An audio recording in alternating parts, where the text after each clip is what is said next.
Olá, você que se conectou aqui no podcast Vida Moderna. Eu sou Guido Orlando Júnior, diretor do portal Vida Moderna, diretor dos estúdios Vida Moderna também. E eu não sei se você está nos vendo ou nos ouvindo, porque este podcast aqui vai para o YouTube, vai para o Spotify, Apple Podcast, mais 5 plataformas de áudio das mais importantes do mercado. Então, por isso que eu digo que não sei se você está me vendo ou me ouvindo, ou os dois até, né? Vai saber. E hoje, quem está com a gente aqui, comigo e com o Cadu, que já não é o primeiro podcast que a gente faz junto, né, Cadu? Já estamos adquirindo milhagem, né? Exatamente. Quem está aqui com a gente hoje é a Valéria Natal, que ela é CEO da Estoque do Brasil. E eu vou deixar que o Cadu apresente a Valéria para vocês. Cadu. Bom, Valéria, o grande prazer de recebê-la aqui no estúdio de Vida Moderna. Eu acho que a gente vai tratar de assuntos assim que extremamente palpitantes, né? Tanto para o bem como um pouquinho para a polêmica. Mas eu queria começar perguntando uma coisa até meio óbvia, mas que tem que ser dita. Eu que venho do segmento de gastronomia, por consequência da coquetelaria, só mais recentemente é que a gente começou a ver, na verdade, bar women, mulheres bartenders atrás do balcão, né? E é muito mais raro uma empresária, uma CEO de uma grande empresa de bebidas, né? De destaque internacional, né? Então, eu queria que você contasse um pouco para a gente da sua trajetória, né?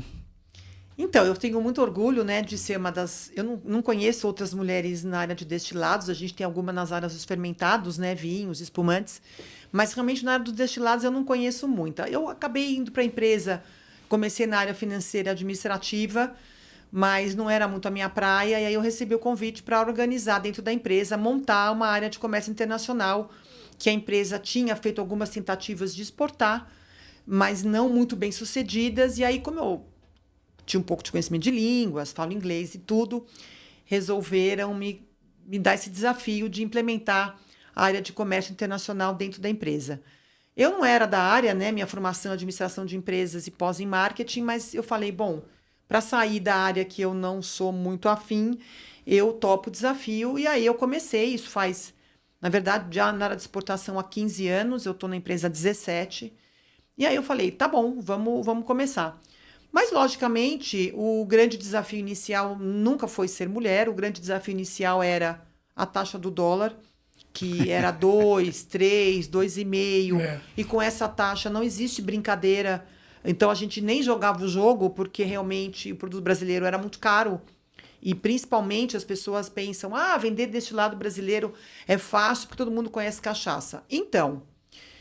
há controvérsias, né? Quando você fala de cachaça, sim, mas coisa. Ainda assim não é fácil vender cachaça, tá? Eu conheço vários importadores de cachaça mundo afora e é muito difícil vender cachaça porque caipirinha não é um drink fácil em vários lugares do mundo e também não é muito fácil de fazer, você não tem um limão, enfim. Então, a hora que você fala, vou vender gin do Brasil, vou vender licor do Brasil, como assim? Ninguém talvez nem saiba, né, que a gente produz esse tipo de bebida, mas o grande diferencial e a coisa começou a... E fora que somado a minha inexperiência na área, né, então foi muito tentativa e erro, mas a gente percebeu que, graças a Deus, o dólar começou a entrar na faixa dos 4, Sim. Né? Então aí a brincadeira começou, eu comecei a conseguir fazer parte da brincadeira, ter um pouco mais... Mas o grande pulo do gato mesmo veio porque a gente participou de vários concursos internacionais e nós fomos... Todos os nossos produtos, não foram poucos, que a gente colocou em concursos em São Francisco, em Londres e na Bélgica, ganharam prêmios. Para vocês terem uma ideia, o nosso licor de café... Bom, mas primeiro fazer um parênteses... Espero que todos conheçam a Stock, os licores Stock, San Remy, Gin Seegers, que até acabou de fazer 90 anos de mercado. Gin Seegers é um case, né? A gente vai falar dele daqui a pouco. Foi o único gin brasileiro durante 80 anos, né? A gente vai falar dele daqui a pouco. Hoje se fala em gin, a gin a gente produz há 80 anos, e aí muita gente fala para mim, nossa, vocês deram sorte, né? Porque você surfou na onda. Eu falei, olha, há 80 anos a gente produzia um gin que não vendia quase nada, porque o brasileiro não bebia gin, era bebida de velho.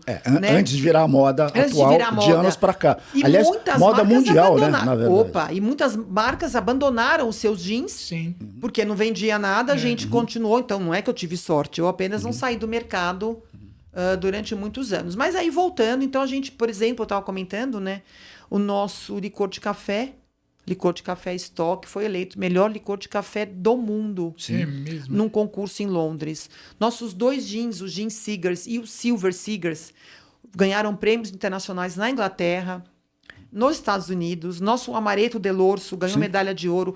Tem produtos nossos que ganharam 5 medalhas. Então, isso para dizer que o reconhecimento internacional botou uma chancela de qualidade muito importante ao nosso produto. E é uma coisa que eu gostaria de dividir aqui com vocês, que me incomoda muito, e eu acho que o nosso trabalho no mercado internacional mostra o quanto isso é um erro. O brasileiro tem mania de achar que tudo que é importado é melhor. Pois é.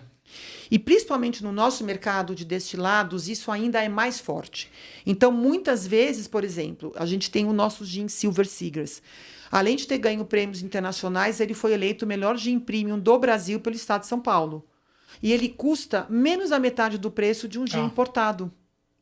Eu dou até eu gostaria até de lembrar, dar um testemunhal, para falar a verdade, que não muitos anos atrás houve uma degustação às cegas de vários, eu não me lembro quem promoveu exatamente, com gente do setor, conheceres, etc., e gente especializada e com jeans internacionais, importados, etc. E ganhou... Qual foi o gin mesmo que ganhou? Ganhou um primeiro. Um brasileiro, né? Não, o nosso... A gente ficou em terceiro. Não foi o primeiro? Porque só tinha... Não, nós ficamos em terceiro lugar. Um grupo famoso de gin. Eles não queriam botar nenhum gin nacional. E aí ganhou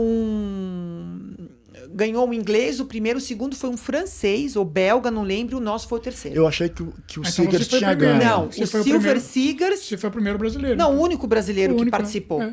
E aí nós ganhamos em 10 opções de jeans importados. Mas isso foi uma premiação internacional? Não, eles são um grupo que se dizem, né, conhecedores de gin e que fazem, inclusive escrevem numa revista sobre gin. Então... Não é uma coisa internacional, mas nos mostra que esse preconceito que as pessoas têm de achar que os destilados brasileiros são de pior qualidade, então os nossos prêmios internacionais vieram trazer desmistificar. Então, isso é um trabalho, e não só gente, né? Você tem visto aí a Natura, que faz um trabalho maravilhoso de trazer um reconhecimento e um orgulho a um produto nacional. Então, a gente tem, né, a própria Havaianas, você tem aí o Dengo com chocolate.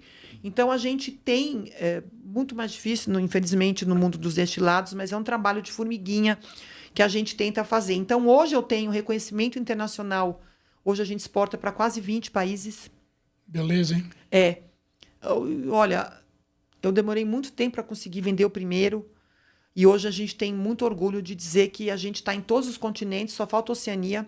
Lógico, um processo ainda lento, porque a gente sabe que vender um primeiro container não é o mais importante, é vender o segundo, né? Porque é criar a recompra e principalmente considerando que a gente não tem muito investimento nos mercados onde a gente atua, os importadores fazem um trabalho, às vezes, muito legal, mas outros nem muito, né? Não tem braço para sair vendendo. Então, mas isso para dizer que a gente tem um trabalho, a gente tenta ter um trabalho forte nesse sentido de trazer um reconhecimento para o destilado brasileiro. Nós somos uma das poucas indústrias nacionais que sobraram, né? Hoje você tem grandes multinacionais. É complicado concorrer, porque eles têm dinheiro, muito dinheiro, coisa que a gente não tem, porque tem marcas globais que sustentam investimentos aqui no Brasil, mas a gente tem muito orgulho de dizer que os nossos produtos foram reconhecidos, vários. Tem produtos com 3, 4, 5 medalhas em concursos internacionais. Então, isso nos deu uma chancela de qualidade. Então, hoje, quando eu vou para o exterior e levo o meu produto e eles olham que meu licor de café do Brasil, né, que o café brasileiro é extremamente reconhecido e ganha o melhor licor de café do mundo. Então, isso para mim é um motivo de muito orgulho.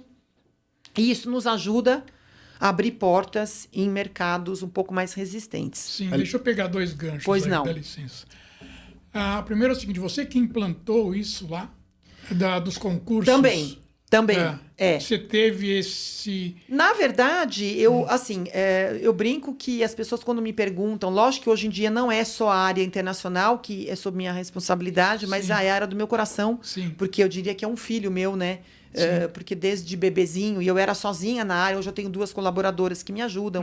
Então foi uma área onde eu pus muita energia nela, né? Sim. Então hoje é uma área do meu coração, então não é uma área que eu jamais abandonaria. Então eu brinco que eu sou uma caixeira viajante, não deixo de ser. Exatamente. Então, desculpa, o que você...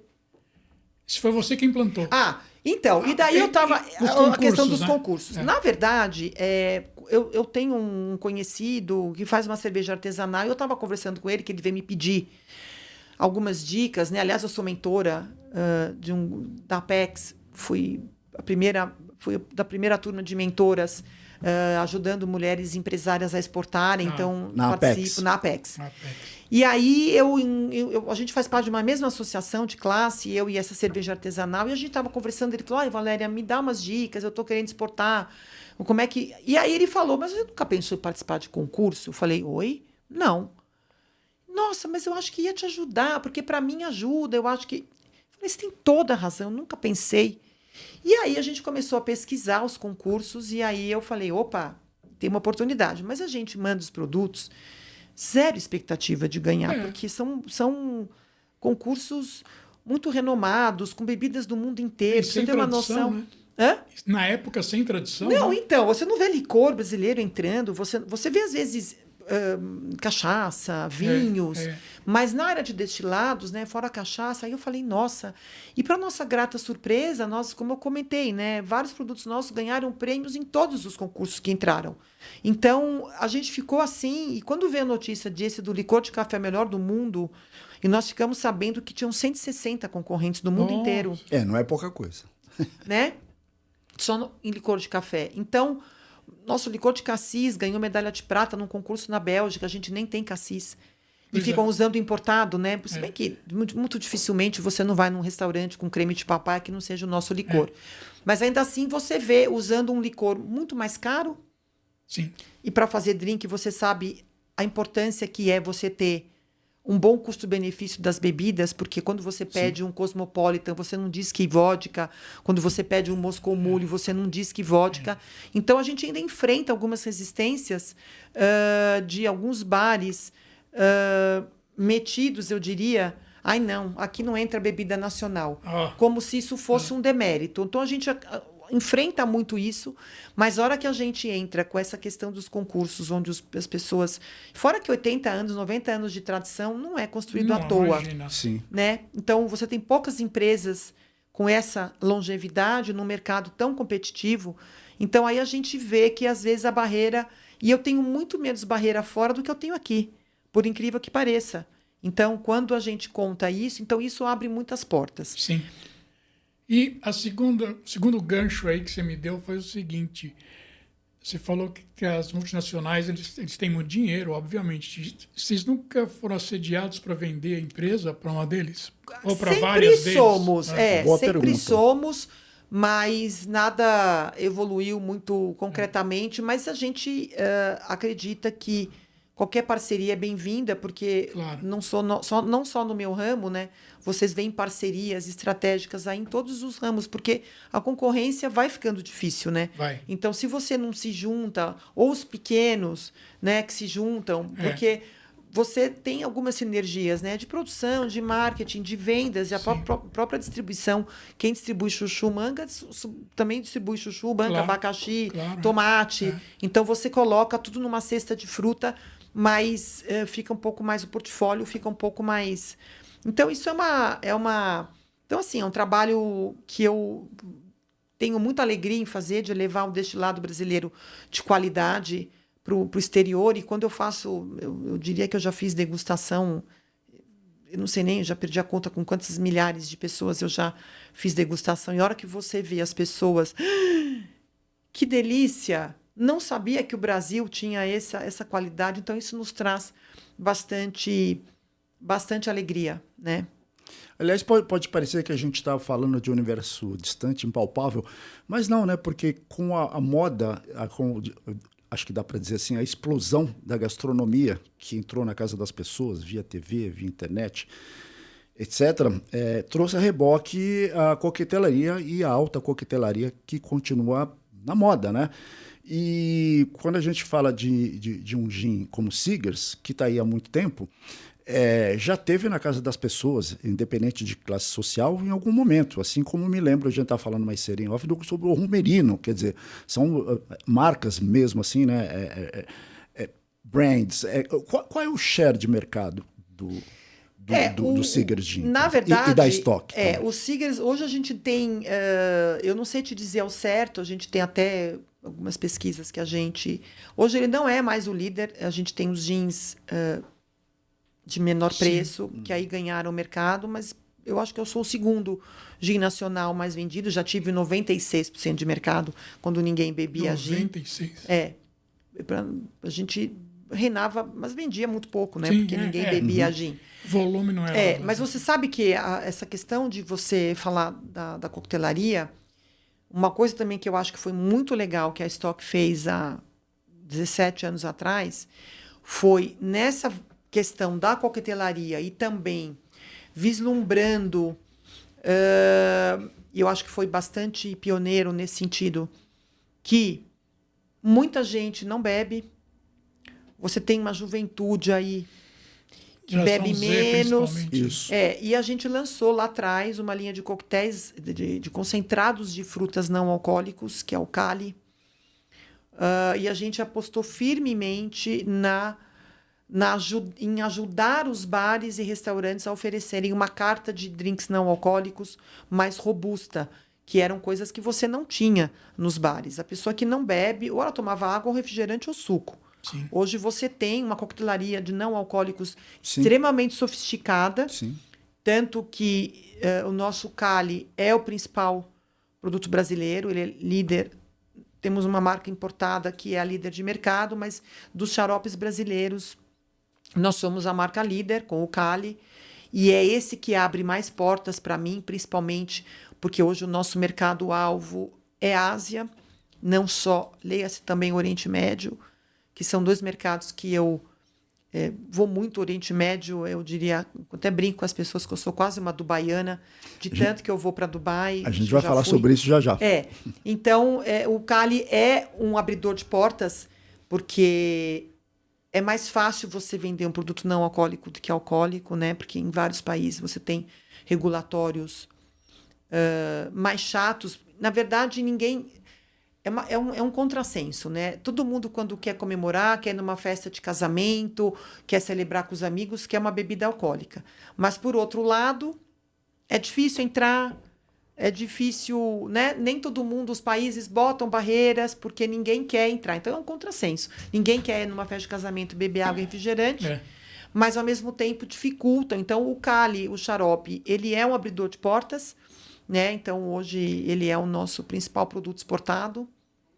Fora um outro produto que a gente desenvolveu, um whisky que a gente desenvolveu especialmente para o continente africano. A gente fechou uma parceria com um importador que tem entrada nos 33 países africanos.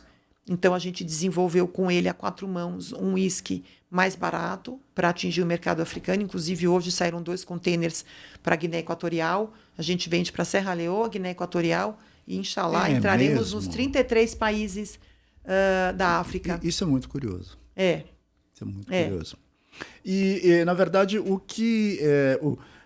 É um jeito, isso que dos drinks não alcoólicos e a sofisticação que eles vêm adquirindo, é um jeito de lidar com essa geração, digamos, Z, que está bebendo menos.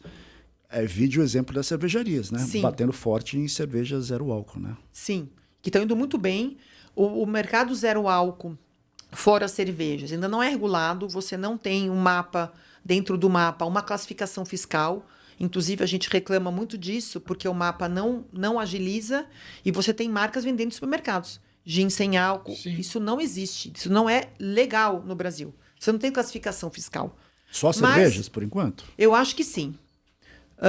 Mas nessa linha também de bebidas com menos teor alcoólico, a gente lançou também recentemente um gin tônica flavorizado, Seegers, com 5 sabores, com 8 graus alcoólicos.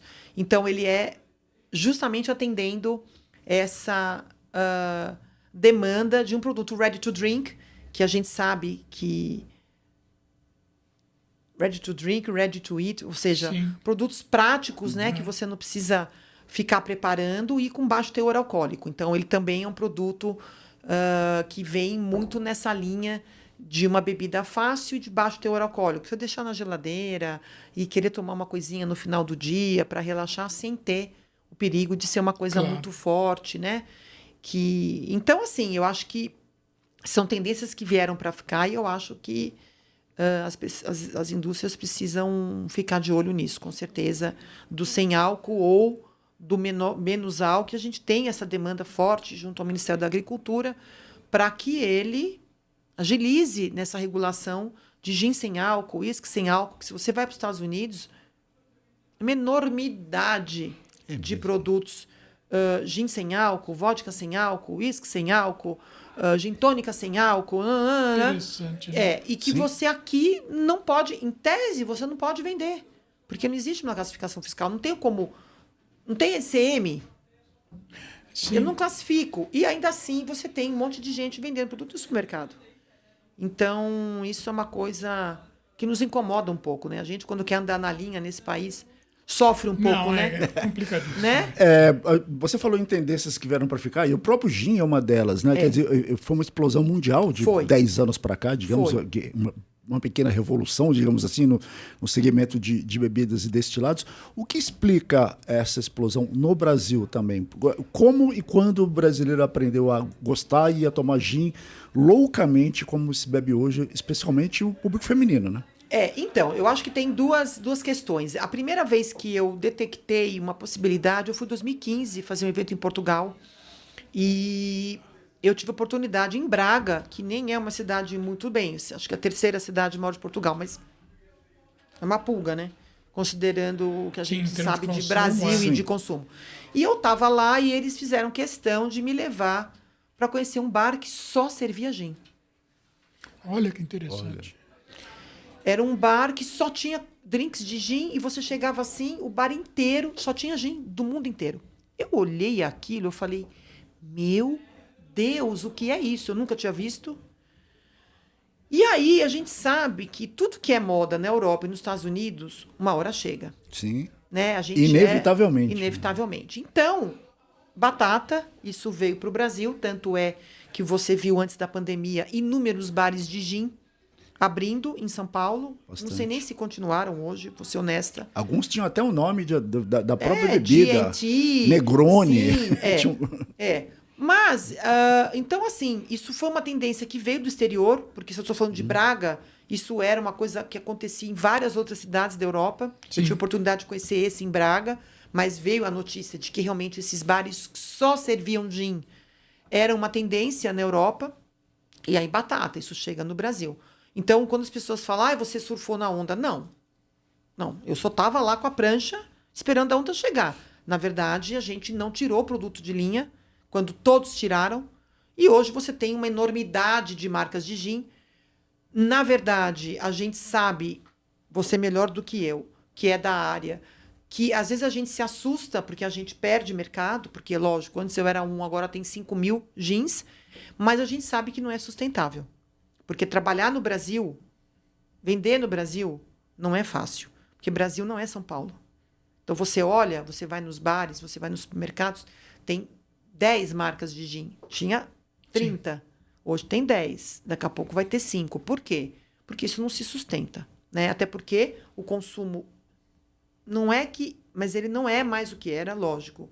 As pessoas acabam que... Estão bebendo menos. Tudo né? que vem, vai. Não, nada fica. não Lógico, sustenta, não né? se sustenta. As pessoas estão bebendo menos, é isso?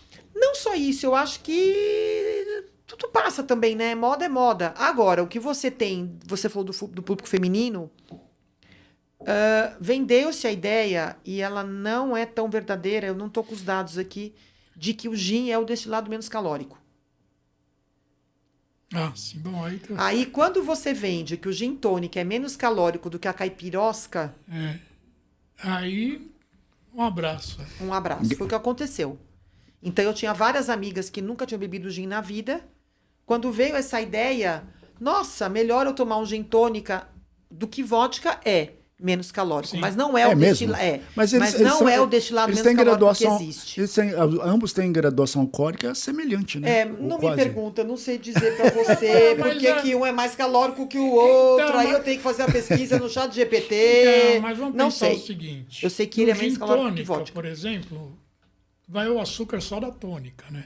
Que é É alto. verdade. Uma Que caipirinha é alto, vai né? açúcar pra caramba, É verdade, né? é verdade. Você tem toda a razão. E não só isso, se você for ver, no gin tônica você põe, a gente usa a nossa Muito tampinha gelo, né? da medida, uns 30 ml. Então, na verdade, você está tomando mais água tônica Exatamente. do que gin. Do que gin, Então, você tem razão. E fora que a caipirinha, você põe um monte de açúcar. Mas existem, na época, saiu muito nas revistas, né, especializadas, os destilados menos calóricos. Mesmo você não pegando no drink, você pegando ele isoladamente, o gin é menos calórico que a vodka, se eu não me engano. Mas não é... Eu não lembro agora se era saquê, que era o menos calórico. Mas, enfim, eu não lembro agora o... Mas... Não vou eu desmentir, deixa achar que é o gin é o menos calórico. Claro. Então, com essa moda associado a essa ideia de que o gin é menos calórico, ele deu um boom. Então, aí hoje você vê, não existe um bar que não tenha muitos drinks com gin. Sim. A juventude também achou graça, até porque bebia muita vodka. Também cansa, né? Sim. Acho que as pessoas descobriram o gin. E agora é uma tendência que também já não é mais o que era, logicamente. E o gin tônica tem outra, você pode tomar com tônica zero, né? Então, também isso. tem mais essa, né? Então aí fica bem ok, né? E o que eu acho bacana no gin é o seguinte, ele misturado com gin, com tônica, por exemplo, que é um refrigerante, você não tem outra bebida que você mistura com refrigerante. É raro, né? É verdade. E o casamento não fica bom. Assim, Não fica parece bom, que um foi feito exatamente, para o outro mesmo, né?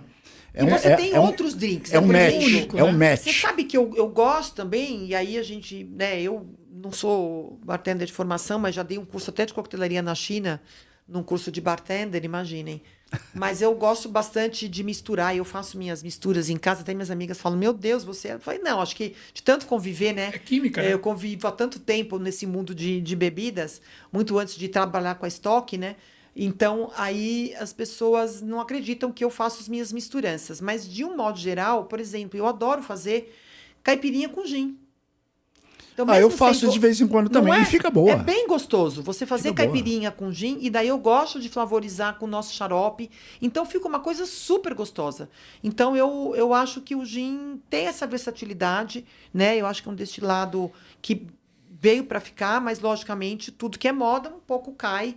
Hoje você tem aí um uísque tomando até muito bom trabalho feito pela Jack Daniels, Sim. que tirou um pouco o uísque on the rocks Incansável. para velho e começou a fazer os drinks com uísque e deu uma cara mais jovem. Então, hoje também você não tem um bar em São Paulo que não tenha 2, 3 ou 4 drinks com uísque. Ou uma, ou uma muito balada, ou uma festa mais de perfil mais jovem, assim, sempre tem... fã. Um penicilin, um e Fitzgerald. a House of Jack Daniels, que é acho que é Sim. a bandeira, né, que sempre tem nesses eventos também. E sem contar que o segundo drink mais vendido no mundo é o Old Fashioned, né? Que é o primeiro continua sendo o Negroni. Né? Nós temos o Negroni Sim. pronto para beber também Sim. nessa linha de procurar um ready to drink. A base de gin. E o segundo é o Old Fashioned, que é aliás, o favorito da casa, e que é com bourbon, né? É verdade. E aí, Então, eu acho que a Jack Jack Daniels fez um grande trabalho de trazer o uísque para a coquetelaria de uma forma mais leve e jovem, tanto que eu adoro os drinks com uísque. Não sou bebedora de uísque, não gosto de uísque on the rocks, apesar que eu estou tentando ver.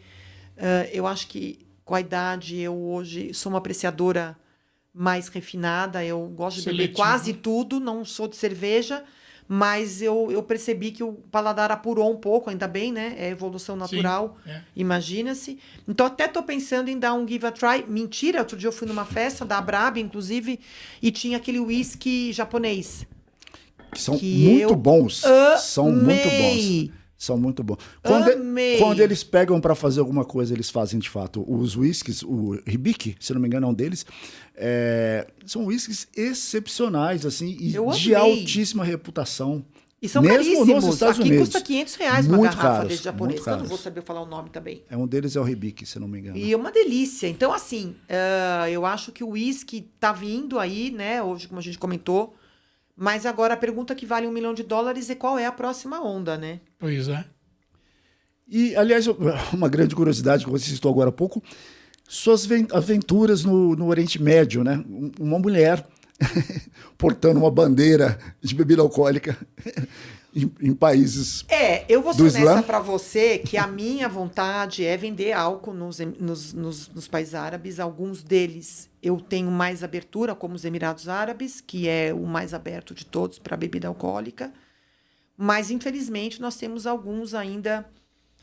Arábia Saudita, por exemplo, que zero. Mas o nosso xarope... Hoje o nosso xarope é vendido nos Emirados Árabes, em Omã e na Arábia Saudita.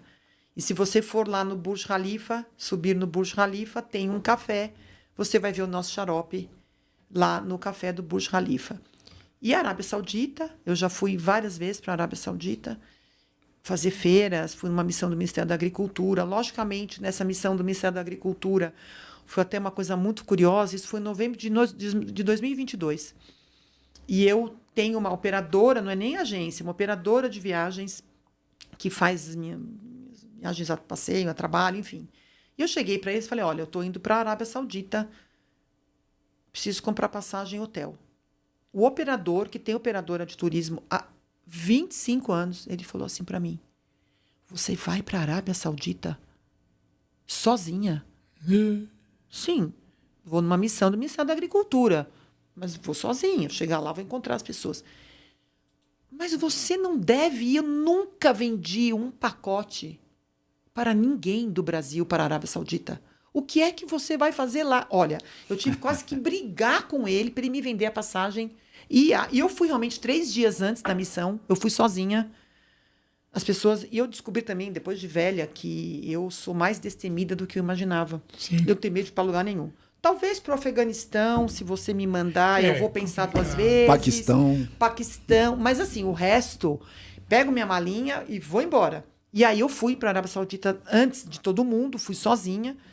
Lógico, sem saber muito o que eu ia encontrar, então eu pesquisei um pouco, que era bom eu levar a baia, que não é burca, aquele que você põe meio uma capa por cima da roupa, nada justo, nada apertado. E lá fui eu. E eu costumo brincar com todo mundo e as pessoas não acreditam. O lugar que mais eu tenho amigos, homens, e o lugar que mais eu sou bem tratada é na Arábia Saudita. Olha que interessante. Que curioso. Lógico, eu participei para vender o xarope, que lá eu nem posso direito falar que eu trabalho com álcool. Tanto que eu tenho catálogos separados, eles, eu tenho sites separados dos xaropes em relação aos alcoólicos. Isso eventualmente encerraria seu ciclo na Arábia Saudita, se Não, soubesse você sabe que eu vou te você contar. Não, trabalha ao com bebidas contrário, alcoólicas? eu vou te contar. Eu tenho que ter cuidado com quem eu falo, mas as pessoas falam, ai, não bebe na Arábia Saudita. Existe um mercado negro enorme de bebida na Arábia Saudita. Eu sei porque os meus amigos, que eu já tenho vários amigos na Arábia Saudita, porque eu já fui 3 vezes, agora eu vou a 4ª, se Deus quiser, ano que vem.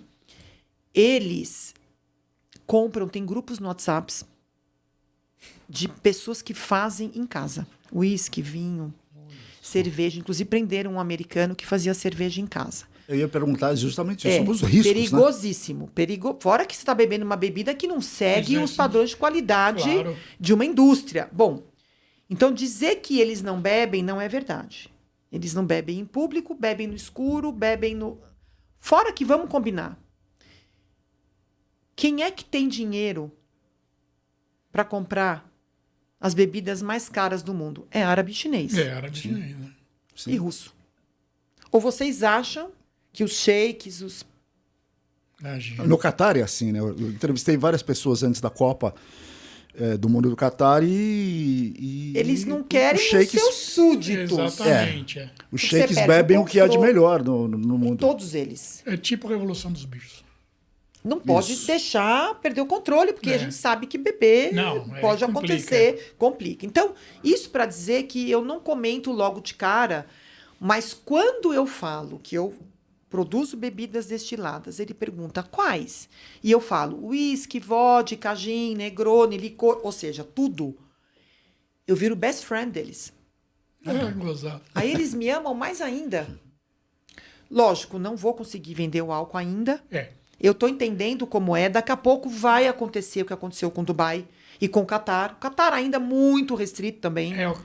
Muito. Catar é bem o Catar, eu diria que tá Dubai, Catar e Arábia Saudita. Na ordem de... O Catar também é bastante mais Mas não deve fechado. ter distribuidor lá, nada, né? De bebida. Eu já sei como funciona tudo, tá? São 2 importadores. Inclusive, uma história muito interessante... um dos principais importadores ali, um dos 2 importadores que tem licença para vender álcool chama MMI.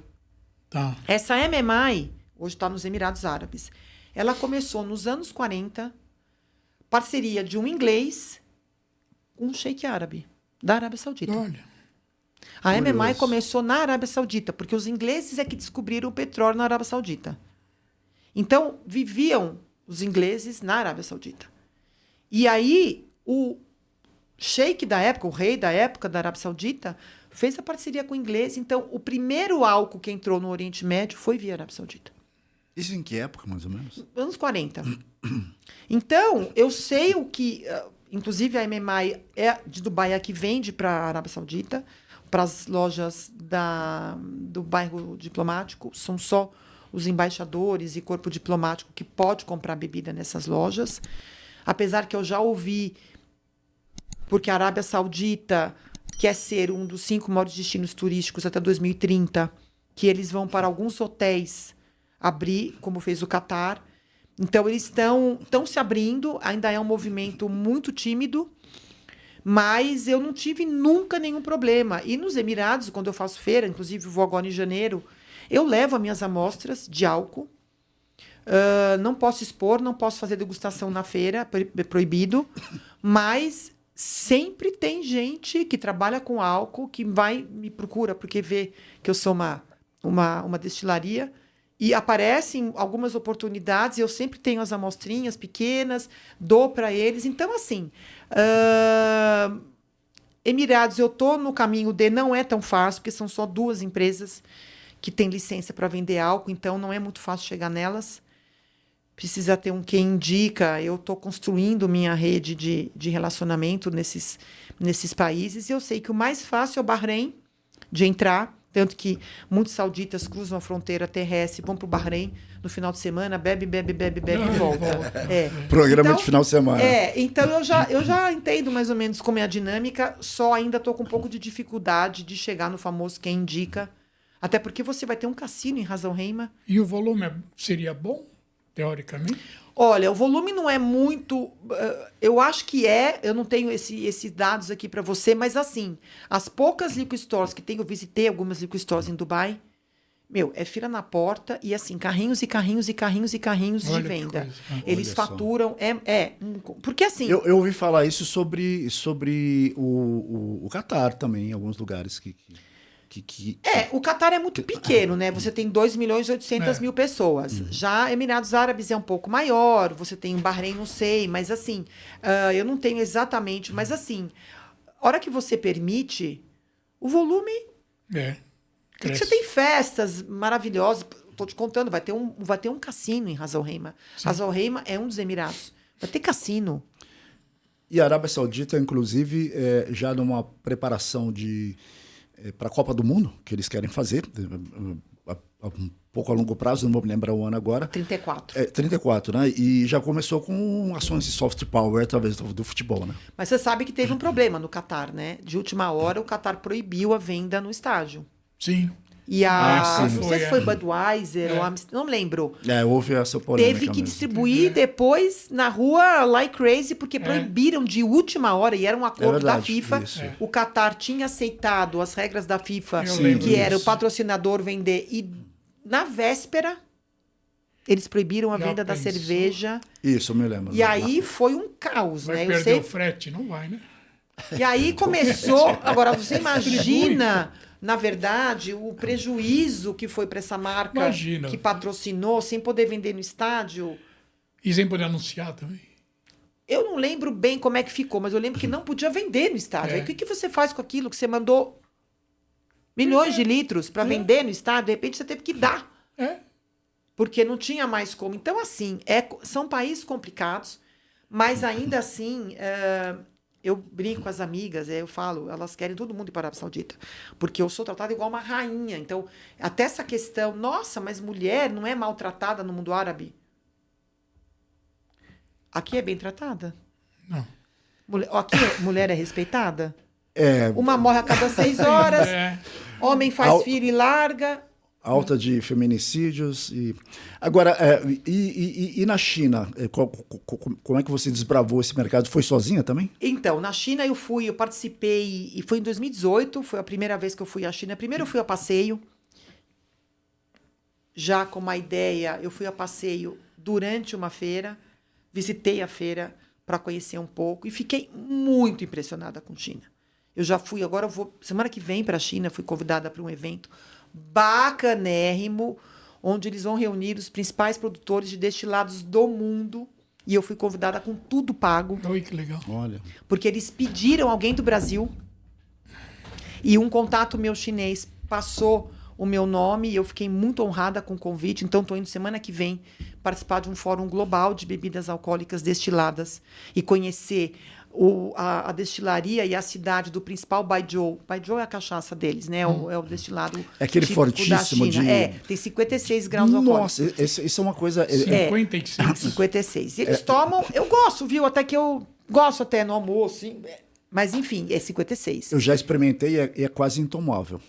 Engraçado, eu não acho, muito viu? Forte. Eu tomo tudo puro, né? Então eu já estou em outro estágio já de... E a China, falar em volume, é outra conversa. Então, né? E aí eu fui em 2018 e fiquei muito impressionada com a pujança. Eles querem coisa nova, eles querem novidade. E você tem, considerando o mercado, tamanho do mercado, você tem poucas marcas. As marcas mais importantes, globais, você tem praticamente todas. Mas assim, você falar que você tem 5 gins na China... Você falar que você tem 8 licores, 10 licores na China, para 1 bilhão e 400 milhões de pessoas, eu falei, cara, eu tenho que entrar aqui. E aí eu fiz uma feira, que na época foi considerada, ainda foi a maior feira de importação e exportação feita na história. Eu não tenho nem como contar o que foi, porque é algo surreal. O próprio Xi Jinping foi à feira, foi um acontecimento em 2018. Em Pequim? Isso. Em Pequim? Foi, não. Essa é em Xangai.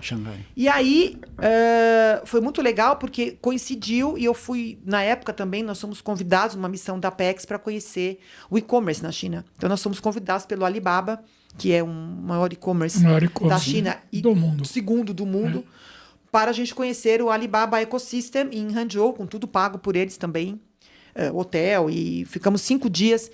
Então, eu fui conhecer o Alibaba e fiz essa feira. Bom, aí eu voltei que eu falei, eu tenho que entrar na China.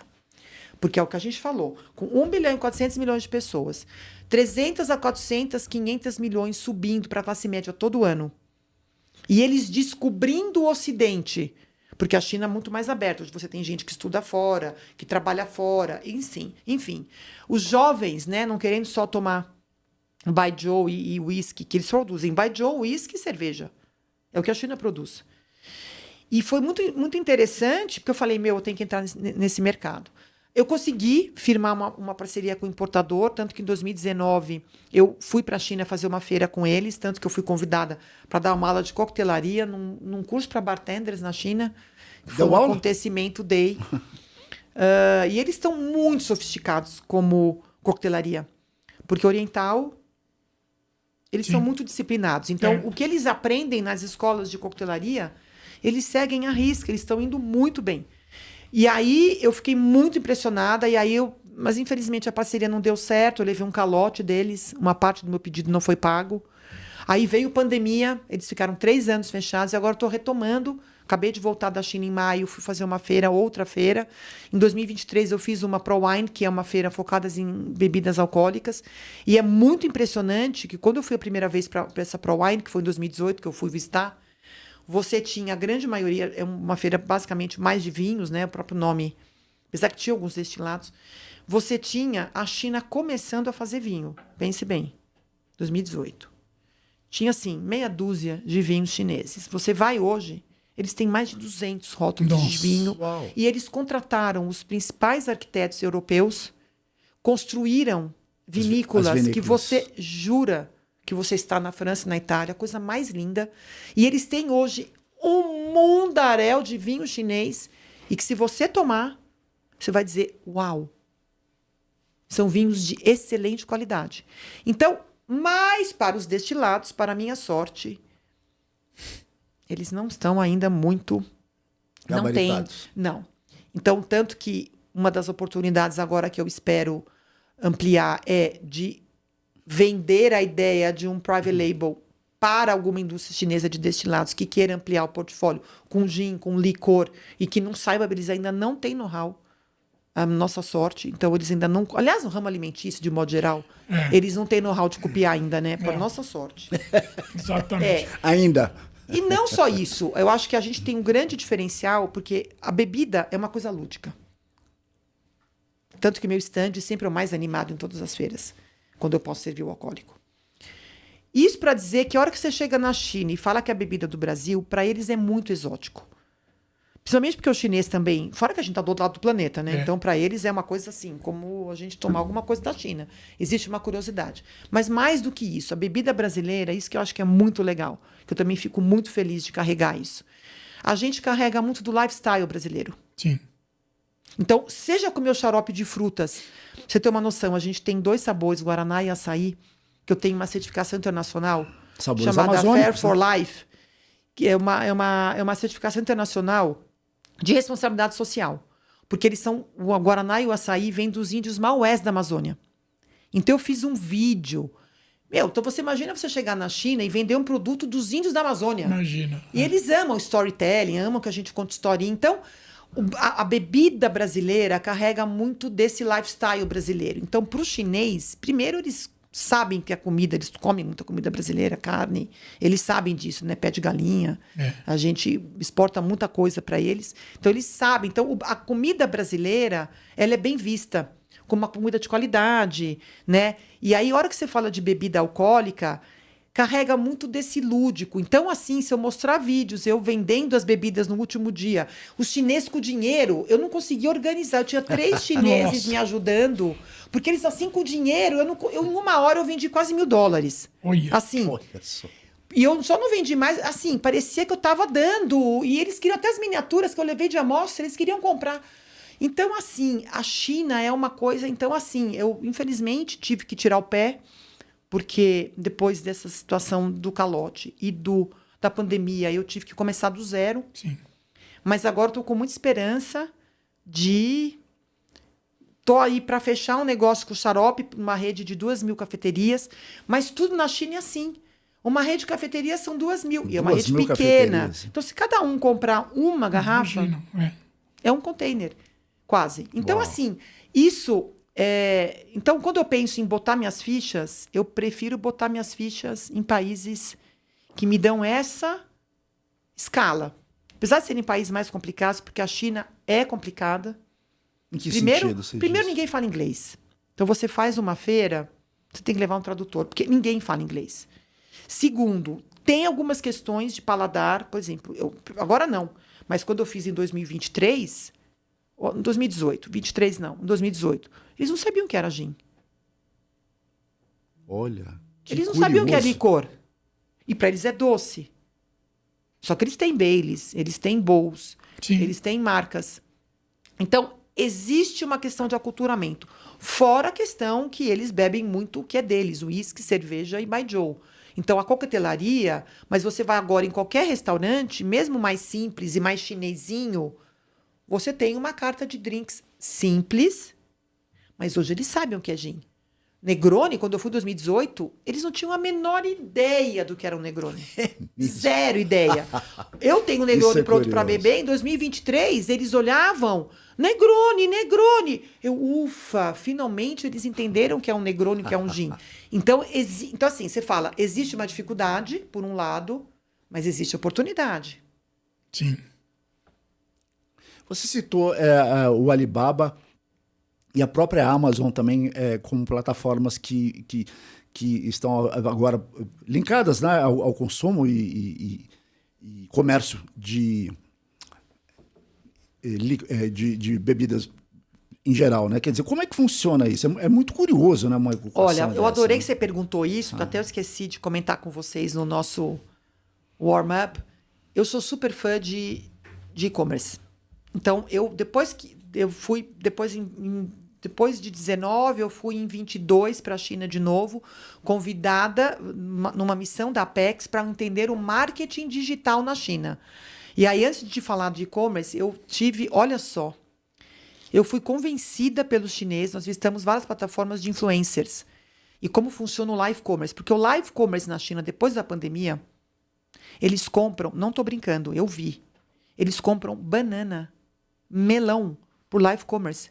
Eles ficam vendo nas redes sociais a pessoa fazer live commerce de banana. É louco. Então, o live commerce na China, depois da pandemia, explodiu. E aí a gente visitou várias plataformas de e-commerce, enfim, de live commerce. E aí eu conversando, é uma coisa muito impressionante. Eu tenho até números aí, mas isso é para uma outra conversa só sobre China. E aí a gente veio, e aí vários dessas pessoas que nos atenderam nessas plataformas de influenciadores, conversando, querendo entender um pouco o mercado. A gente tem não vou mais trabalhar com ele, mas a gente tem as nossas bebidas no JD, que é tão grande quanto a Alibaba, é um outro e-commerce. A gente está lá, faço qualquer coisa, porque meu importador não quer mais importar nada, ele só quer trazer da China para cá, não quer mais levar de lá para a China. Mas isso para dizer que eu estava nesse movimento e falei, olha, eu preciso vender meus produtos aqui. E aí todos me convenceram, chineses, de que a melhor pessoa para vender o meu produto seria eu. Porque eu tenho duas características, e eu sei disso, porque quando eu vou para a China, as pessoas me param na rua, quer tirar foto, quer filmar. Eu sou muito diferente, né, para o chinês. E eles falaram, Valéria, você tem duas características maravilhosas que vão te dar sucesso aqui. Primeiro, você é muito diferente. Segundo, você é muito espontânea. Que pro oriental. E eu fiz até um vídeo de 2019, não me pergunte por que eu danço funk com a chinesa no stand da feira. Não me pergunte por quê, porque eu nem gosto de funk. Nós vamos conferir no YouTube. Olha, eu tenho os vídeos meus da China são hilários. E aí eles me convenceram de que eu tinha que me lançar influencer na China. Olha. Então eu fiz alguns vídeos já, inclusive contratei uma ferramenta de inteligência artificial que me põe falando mandarim. E eu estou só esperando arrumar um novo parceiro para entrar em outro e-commerce, porque eu acredito que e-commerce é o futuro. Nós estamos na Amazon, Estados Unidos, com o nosso xarope, lá no pó de álcool. Então, a gente está já há 2 anos, mas agora com esse tarifaço, acho que nós vamos ter que sair. Nós estamos no Alibaba, que é um marketplace B2B, que é o maior do mundo. A gente está lá há 5 anos, eu fui uma das primeiras empresas brasileiras a entrar no Alibaba. E a gente está na Amazon Canadá. Estou para entrar no e-commerce nos Emirados Árabes. A gente está já abrindo a loja. Estou vendo se a gente consegue entrar no Shopee Singapura. Então, assim, eu sou super fã de e-commerce. Porque se você não encontra um parceiro, você vai ficar esperando você encontrar um importador? Não. Então, eu vou. Então, eu sou meio louca. Inclusive, a Apex vive me chamando. A ponto de dançar funk com uma chinesa. De dançar funk com a chinesa. E o chinês falou, isso, yes. É isso que a gente quer, yes. Basta eu dançar funk com a chinesa, eles já acham isso super cool, porque o chinês... Super cool. Eles têm a gente, não sou eu, não é um fato. Os chineses, eles são mega inteligentes para algumas coisas, mas para essa parte, eu diria que eles são quase infantis. Tudo eles acham graça, tudo é bichinho. Uma coisa que a gente aqui acha para retardado, sabe? Então, eles têm essa... Então, assim, só de você dançar, ter essa espontaneidade... Então, eu estou esperando eu andar um pouquinho mais para frente no e-commerce na China, sair do JD, eventualmente, ou encontrar um parceiro para fazer a venda, que eu quero entrar no live commerce eu. Sim. E aí, as pessoas brincam. Meu, Gina, você vai virar famosa na China, não vai nem voltar. Inshallah, não voltarei. Serei famosa, serei recebida por tapete vermelho.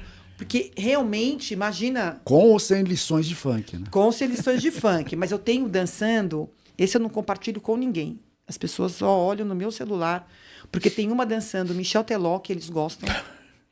Eu com as garrafas. Isso eu já vi em não. várias partes do mundo, assim, Michel Teló. E eles gostam daquela por causa do futebol. Isso também é uma coisa muito legal, né? A gente carrega muito do futebol. Portanto, seleção brasileira, vocês precisam voltar a ganhar. Porque isso traz um... O mundo torce pro Brasil. Isso é verdade. O mundo torce pro Brasil. Todo mundo pergunta. Então, a hora que você fala, em Quando qualquer você é lugar, brasileiro, é futebol. Menos nos Então, Estados Unidos, claro. Né? Então, eles têm, assim, uma coisa pelo futebol. E aí, a outra é aquela, porque acho que o Neymar dançou, não sei, aquela tirerê, tirerê, tchê, que eu nem sabia que música é essa, que eu não gosto de sertanejo. Estou eu dançando no bar com as garrafas, dançando tirerê, tirerê. É a coisa mais ridícula que eu já fiz em toda a minha vida. Esse eu não compartilho com ninguém, porque se virar contra a minha pessoa, eu tô ferrada. Então, esse eu guardo no escurinho do cinema, não compartilho, porque são coisas que a gente acaba que tem que fazer para vender. E aí eu tô validando esses vídeos com alguns chinesinhos para ver se é por aí, para tocar o barco. Então, quem sabe ainda vou virar influencer na China. A primeira influência brasileira na China. Eu não sei se é a primeira, porque eu não sei se tem outros. Mas eu sei que é um mercado gigante, que se eu chamar atenção de 0,0001, é outro gente. Brasil. É muita gente, é. E existe alguma penetração da cachaça brasileira lá ou não?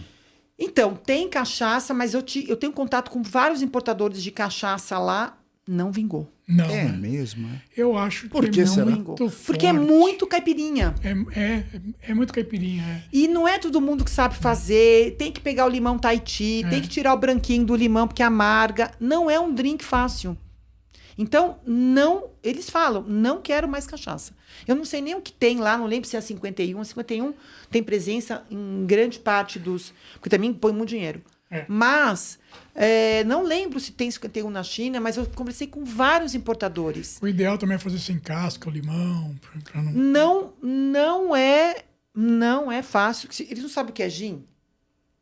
Pois é. Quem dirá Há pouco tempo cachaça. atrás. Ingleses, hein? Sim. Os ingleses andaram por lá. Eles não sabem. Gin. Agora sim. Tanto que você tem alguns gins chineses. Acho que eu tomei um.